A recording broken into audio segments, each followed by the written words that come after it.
Bonjour. On a tous déjà eu ce sentiment, hein, cette frustration face à un système politique qui a l'air de ne plus fonctionner comme il devrait. Et si finalement notre démocratie était devenue un immense brol? C'est le mot.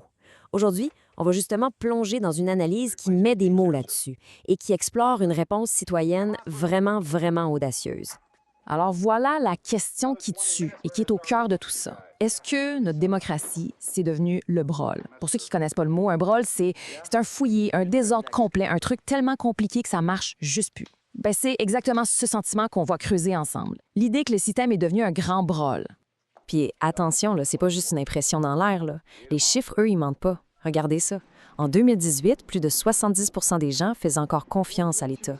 Mais les prévisions pour 2026, moins de 40 C'est pas une petite baisse, là. On parle d'un effondrement. C'est énorme. C'est comme si le lien de base entre les citoyens et l'État était en train de se briser. OK, alors comment on en est arrivé là? La première partie de l'analyse, elle s'attaque à ce qu'elle appelle un système asymétrique. En gros, elle essaie de comprendre d'où vient tout ce désordre. L'analyse pointe un gros problème avec un nom un peu compliqué, la particratie consulaire. Qu'est-ce que ça veut dire? Bien, en gros, c'est que le vrai pouvoir n'est plus au Parlement.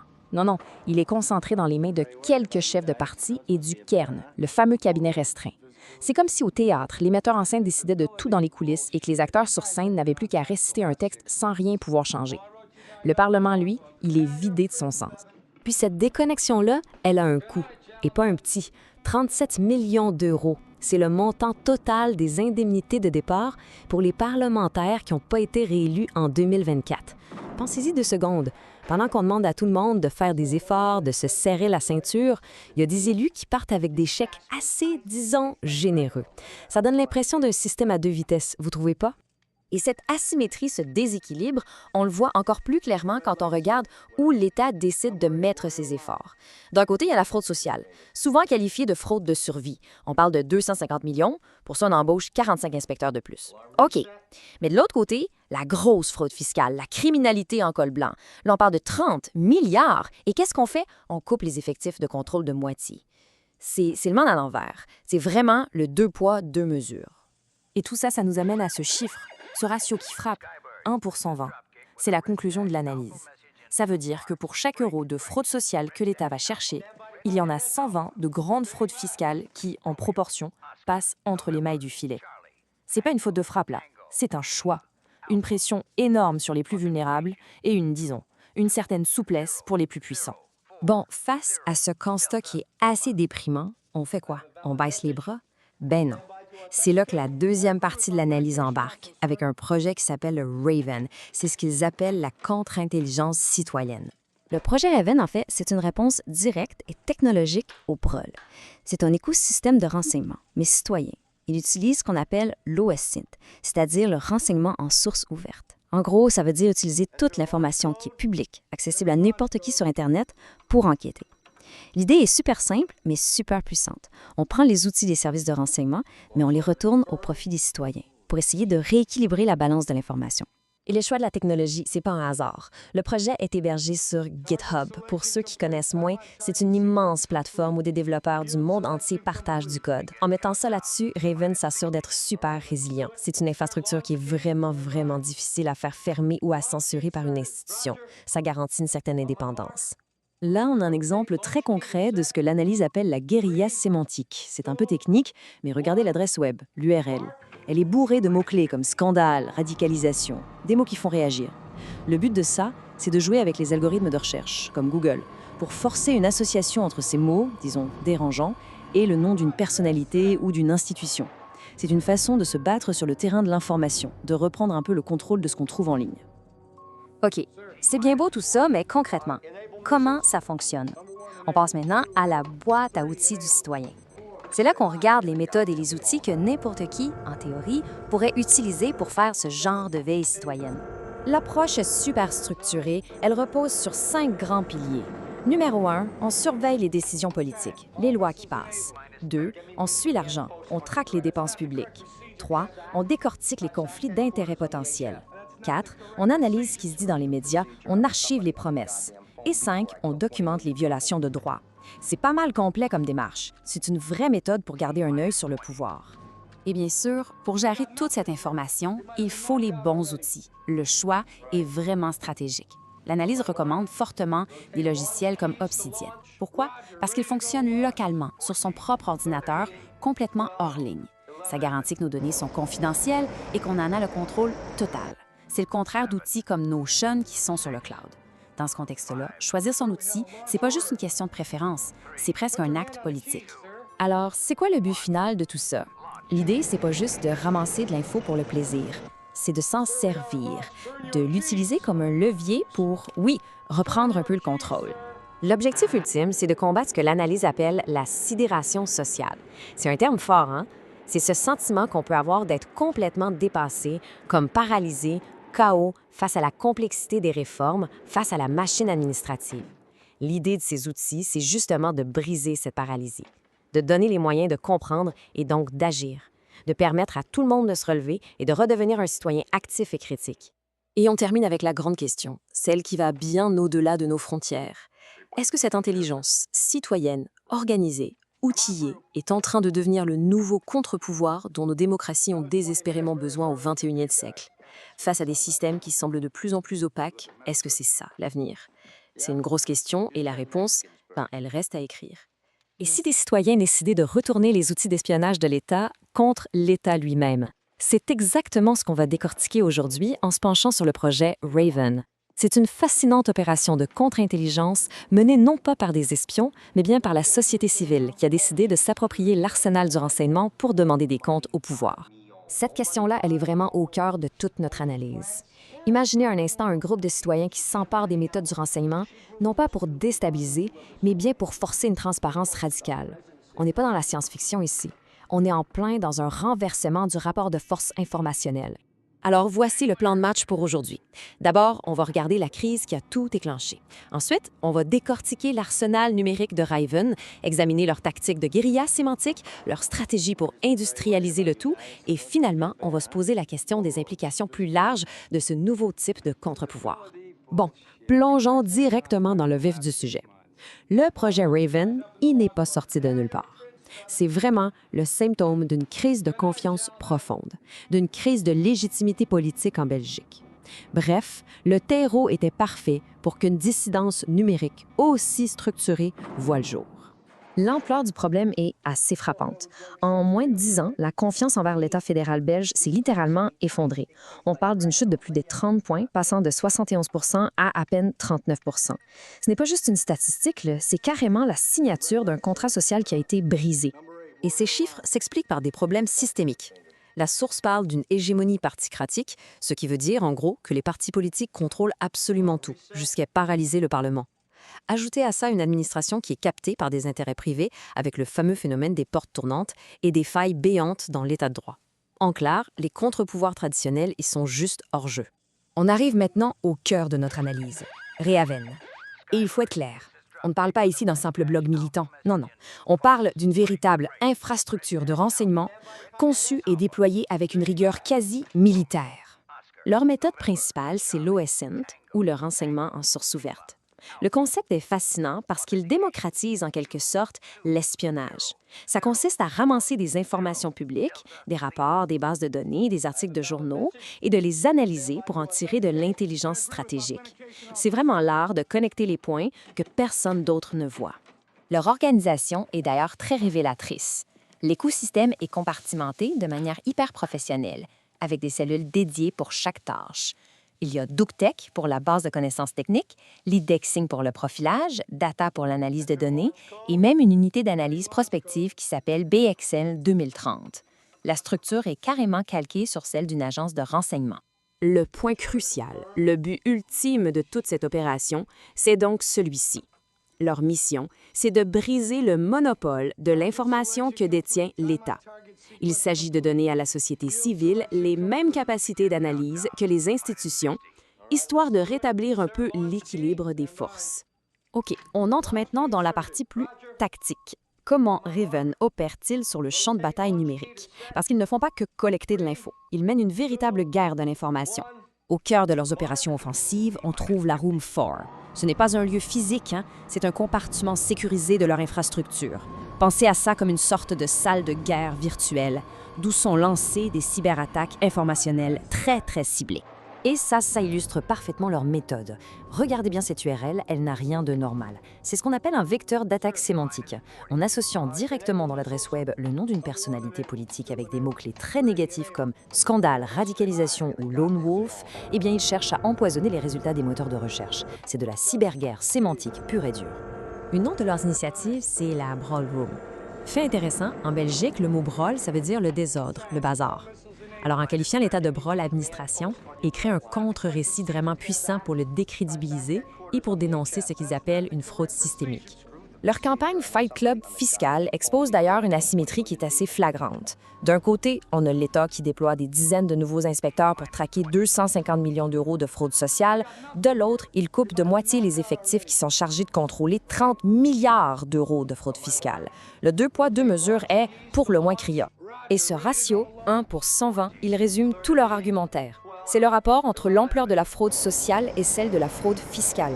En martelant ce chiffre, Raven cherche à provoquer ce qu'il nomme un basculement de la honte, c'est-à-dire la déplacer des plus précaires vers les plus puissants. Passons maintenant de la tactique à la doctrine. Raven ne vise pas seulement à faire des coups d'éclat. L'objectif est beaucoup plus ambitieux.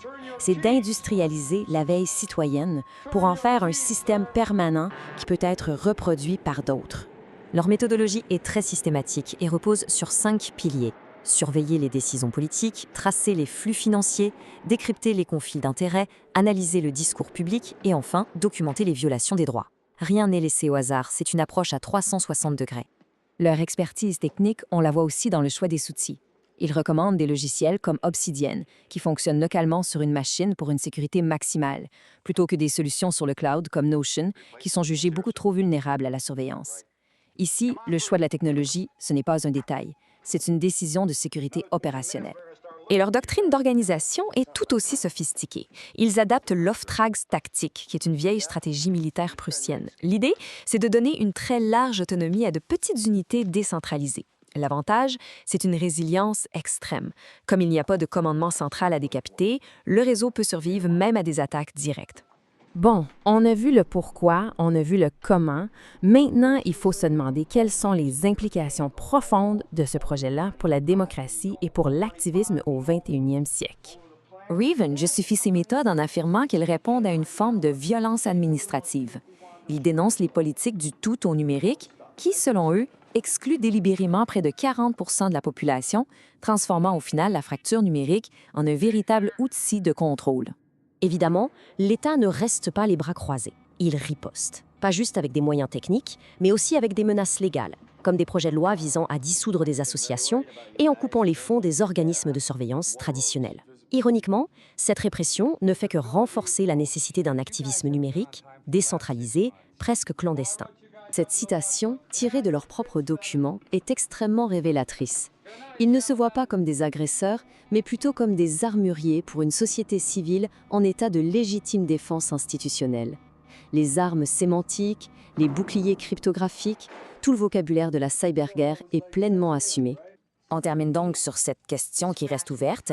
Est-ce que ce modèle de contre-intelligence citoyenne qui retourne les outils de surveillance contre le pouvoir est juste une anomalie ou est-ce que ça représente l'avenir inévitable des contre-pouvoirs dans nos démocraties numériques? La réflexion est lancée. Allô tout le monde, aujourd'hui on plonge dans l'univers de Raven. C'est un écosystème numérique qui est en train de, disons, brasser les cartes de l'action citoyenne en Belgique. C'est une réponse vraiment très structurée à ce que ses créateurs perçoivent comme une profonde crise démocratique. Alors, comment ça marche exactement? C'est ce qu'on va voir. Voilà, la question qui est au cœur de tout ça. Une question qui, on va se le dire, dérange. Parce qu'elle met face à face deux visions du monde complètement différentes, deux manières de voir l'état de droit et la place des citoyens dans nos démocraties modernes. Pour bien comprendre cette dynamique, on va mettre en scène une sorte de débat entre deux experts. D'un côté, on a le militant. Pour lui, Raven, c'est un contre-pouvoir essentiel. De l'autre, l'analyste gouvernemental qui y voit plutôt une menace à la stabilité de nos institutions. C'est avec ces deux perspectives qu'on va avancer. OK, mais pour bien saisir ce qu'est Raven, il faut d'abord comprendre dans quel terreau ça a poussé. On va donc examiner le diagnostic de la crise qui a mené à la création de tout ce projet. Si on se met dans la peau du militant, le problème est limpide. Le système belge se serait transformé en une particratie consulaire. Qu'est-ce que ça veut dire? En gros, que le vrai pouvoir n'est plus au Parlement, mais bien dans les mains des présidents de partis. Les assemblées, elles, deviennent de simples chambres d'enregistrement. C'est ce qu'ils appellent la captation de l'appareil d'État. Et ce sentiment-là, c'est pas juste une impression. Les données le confirment de façon assez brutale. Regardez-moi cette chute. 32 points de confiance en moins envers le gouvernement fédéral en même pas 10 ans. C'est énorme. On parle presque d'une rupture du contrat social. Mais l'analyste, lui, offre une autre lecture. Pour cette personne, ce n'est pas une prise de pouvoir délibérée, c'est plutôt l'évolution difficile d'une démocratie conçue pour gérer de profondes divisions sociales. Le système est sous une pression immense, c'est sûr, mais n'est pas en train de s'effondrer. C'est une question de tension, pas de faillite. Bon, maintenant qu'on a le contexte, parlons de Raven. Est-ce que c'est un simple outil de surveillance citoyenne ou c'est une arme de cyberguerre informationnelle? Les deux camps ont des opinions très tranchées là-dessus. Pour le militant, Raven, c'est tout simplement l'engagement citoyen qui passe à la vitesse supérieure. Ils utilisent ce qu'on appelle l'OSINT, le renseignement de source ouverte. En gros, ils collectent et analysent des données qui sont publiques sur Internet pour en tirer de l'information stratégique. L'idée, c'est de se servir des propres données de l'État pour le surveiller. Cette citation, elle vient de leurs propres documents et ça en dit long sur leur état d'esprit. On parle plus de simple protestation, là. Les mots utilisés sont cyberguerre, insurrection. L'objectif est de se défaire des canaux d'information traditionnels qui sont vus comme saturés ou contrôlés. Et c'est précisément là que l'analyste tire la sonnette d'alarme. L'inquiétude, c'est face à des techniques comme l'empoisonnement sémantique. On ne parle plus de simplement présenter les faits, mais de manipuler activement les algorithmes des moteurs de recherche pour nuire à la réputation de certaines personnes. Et cet exemple concret le montre très bien. C'est une vraie adresse web utilisée par Raven. Vous voyez, en associant le nom d'un politicien à des mots comme scandale, radicalisation ou même loup solitaire, le but est de polluer les résultats de recherche. Pour l'analyste, on a quitté le débat démocratique pour entrer dans l'attaque algorithmique. Cette opposition, elle se voit très clairement dans la bataille de l'information. On va voir comment les deux camps peuvent prendre exactement les mêmes données et construire deux histoires complètement différentes. L'exemple de la fraude est particulièrement parlant. 1% 20. Ce chiffre, c'est l'arme de communication massive de Raven. Il est simple, il est percutant et il est conçu pour provoquer un choc. Alors, ça veut dire quoi ce ratio? Du côté militant, l'accusation est explosive. L'État mettrait des ressources énormes pour traquer 250 millions d'euros de fraude sociale, une fraude qu'ils appellent de survie, pendant qu'il coupe dans les services qui pourraient aller chercher 30 milliards d'euros de fraude et d'évasion fiscale. C'est le deux poids, deux mesures. Bien sûr, l'analyste, lui, bondit. Est-ce qu'un simple ratio peut vraiment résumer toute la complexité de la politique fiscale d'un État ou est-ce que c'est une simplification volontairement manipulatrice conçue pour opposer les plus pauvres aux plus riches sans aucune nuance? Allons maintenant voir les conséquences concrètes de tout ça. Au-delà des chiffres et des concepts, il y a un impact bien réel sur la vie des gens. Du point de vue du gouvernement, la logique derrière les réformes controversées est claire. On veut atteindre un objectif ambitieux, soit un taux d'emploi de 80 %. C'est la grande justification économique qui motive les changements au chômage et à l'assurance maladie. Mais Raven, de son côté, présente ce qu'il voit comme le coût humain de cet objectif. Selon leur analyse, ces mêmes politiques pourraient mener à l'exclusion de 180 000 personnes des programmes d'aide sociale. Un objectif économique contre un coût social. Et ici, on voit parfaitement le fossé idéologique. D'un côté, la vision du piège à l'emploi, accepter un travail mal payé te rendrait en fait plus pauvre à cause de la perte des aides. De l'autre, la vision gouvernementale de l'activation, une réforme pour garantir qu'il y a toujours un gain d'au moins 500 € à travailler plutôt qu'à rester chez soi. Deux interprétations d'une même réalité. On approche la conclusion. Tout ce conflit nous amène à une question fondamentale sur la nature même de la démocratie et de ses garde-fous à l'ère numérique. Du côté d'Araven, on voit bien que l'approche est méthodique, presque scientifique. Leurs 5 piliers montrent qu'il ne s'agit pas d'une protestation désorganisée, mais d'une vraie stratégie de surveillance du pouvoir, conçue pour être durable et reproductible. En face, la perspective de l'analyste nous rappelle que l'État, lui aussi, a ses outils pour maintenir l'ordre. La loi Quintin en est un bon exemple. Elle permet à l'administration de dissoudre une association sans passer par un long processus judiciaire. C'est une arme légale redoutable contre ce qui est perçu comme de la dissidence organisée. Et on termine avec cette question qui reste ouverte. Est-ce qu'une initiative comme Raven est une évolution nécessaire de la démocratie, un contre-pouvoir citoyen adapté à notre époque, Ou est-ce que ces méthodes qui flirtent avec la manipulation et la cyberguerre représentent une menace pour les fondations mêmes de notre État de droit? La réponse définira peut-être l'avenir du débat démocratique. Ici, le code informatique devenait une arme de résistance civique. C'est exactement ça qu'on explore aujourd'hui. On plonge dans un cas vraiment fascinant où la technologie, elle vient défier le pouvoir en place. OK, voici le plan de match pour bien comprendre cette insurrection numérique. On va passer à travers 5 points clés. D'abord, la breule administration et pourquoi les critiquer. Ensuite, le fameux ratio 120, vous allez voir, c'est leur arme mathématique.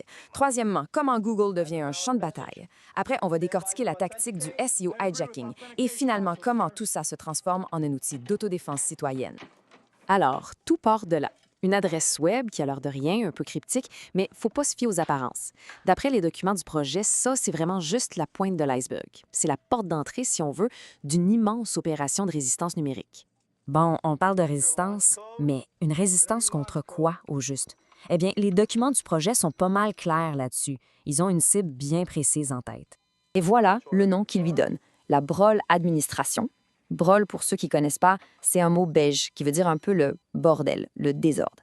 Mais attention, le point super important ici, selon le projet, c'est que ce désordre-là, il n'est pas accidentel. Non, non, c'est vu comme une machine délibérément conçue pour exclure des gens du système. OK, et c'est ici que ça devient vraiment, vraiment intéressant. Parce que l'argument principal, c'est pas juste de la philosophie, non. Tout repose sur un seul chiffre. Un chiffre choc qui est au cœur de toute leur démarche. 120 pour 1. C'est ça le ratio. Et pour les gens derrière le projet, c'est la preuve ultime. Ils appellent ça de la violence mathématique. C'est vraiment la pièce maîtresse de leur argumentaire. Et ce tableau, il illustre ça parfaitement. D'un côté, on a la fraude sociale qui est détectée, environ 250 millions d'euros. C'est ce qu'ils appellent le bouc émissaire. Et de l'autre, la fraude fiscale, qui, elle, est estimée à 30 milliards, le tabou systémique. Faites le calcul, ça donne un ratio de 120 pour 1. C'est sur cette disproportion énorme que se base tout leur audit. Donc, ce qu'il faut comprendre, c'est que l'enjeu, c'est pas juste les chiffres. D'après les documents, c'est carrément une ingénierie du mépris. L'idée, c'est que cette différence immense sert à criminaliser la pauvreté, à mettre toute l'attention sur les plus précaires, pendant qu'un problème beaucoup plus gros passe sous le radar. OK. Alors, face à ce qu'ils perçoivent comme une injustice flagrante, une question se pose. Comment on se bat? Où est-ce que ça se passe, le combat? Et la réponse, franchement, elle est pas mal surprenante. La réponse, la voilà, tirée directement de leurs documents. L'algorithme de Google est le nouveau champ de bataille de la vérité politique. C'est clair, hein? On n'est plus seulement dans la rue avec des pancartes. La guerre, maintenant, elle se joue en ligne, dans nos recherches de tous les jours. D'accord, mais concrètement, ça veut dire quoi se battre sur Google? C'est quoi la tactique? Eh bien, ça porte un nom. Le SEO hijacking. En bon français, on pourrait dire le détournement de référencement. Et la stratégie, elle est brillante dans sa simplicité. Ça se passe en 3 temps. Premièrement, on utilise un site auquel Google fait déjà confiance, comme GitHub. C'est ce qu'on appelle l'autorité de domaine. Deuxièmement, on crée plein de pages ou de dépôts avec des noms hyper longs, bourrés de mots-clés. Et le but final, c'est de passer par-dessus les résultats officiels pour que les citoyens tombent sur ce contenu-là en premier. C'est ça, l'arme sémantique. L'idée, c'est de profiter de la légitimité algorithmique de GitHub.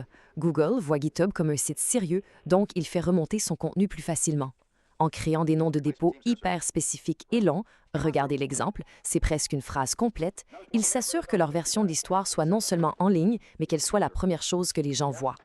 OK, donc on a vu la cible, on a vu la méthode, mais la question la plus importante, c'est pour qui tout ça? À qui ça s'adresse, cette stratégie de guérilla numérique? Et là, on touche au cœur du problème. Les documents parlent d'une urgence sociale. On voit ici les prévisions d'exclusion du chômage. On parle de plus de 180 000 personnes d'ici 2027. Face à ça, le projet se présente vraiment comme une bouée de sauvetage informationnel, une dernière ligne de défense. C'est présenté ni plus ni moins comme de la légitime défense institutionnelle. Le but, c'est de donner aux populations les plus vulnérables les outils pour se défendre. Pas avec des armes, mais avec de l'information. De leur donner les moyens de vérifier les chiffres officiels, de comprendre ce qui leur arrive. Et cette légitime défense, elle s'organise pas n'importe comment. La stratégie globale est pensée comme une guerre sur 3 fronts. Ce n'est pas juste une petite action isolée, c'est une véritable campagne coordonnée.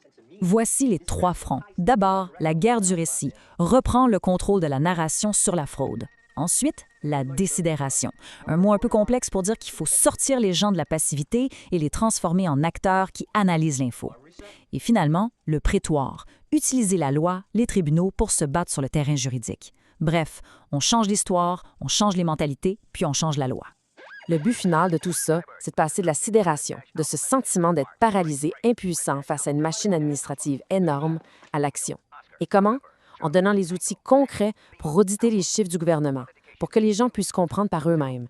Et ce n'est pas juste une idée en l'air, il y a un plan, une chronologie. Ça a commencé avec le déploiement de l'infrastructure sur GitHub.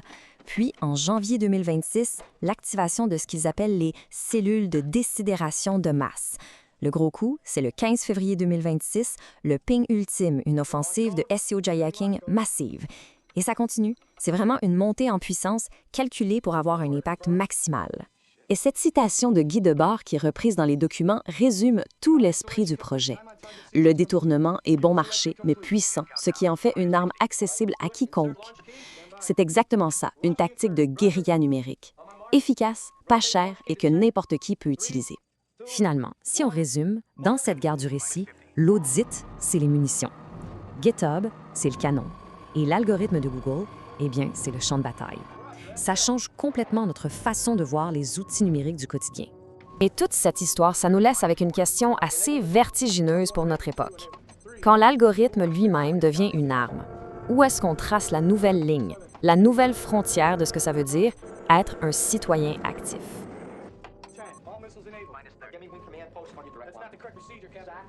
Zach headquarters on the HF. That's not the correct procedure. Screw the procedure. I want somebody on the goddamn phone before I kill 20 million people. T-minus 20. I got nothing here. You might have been knocked out already. Right. On my mark, rotate launch keys.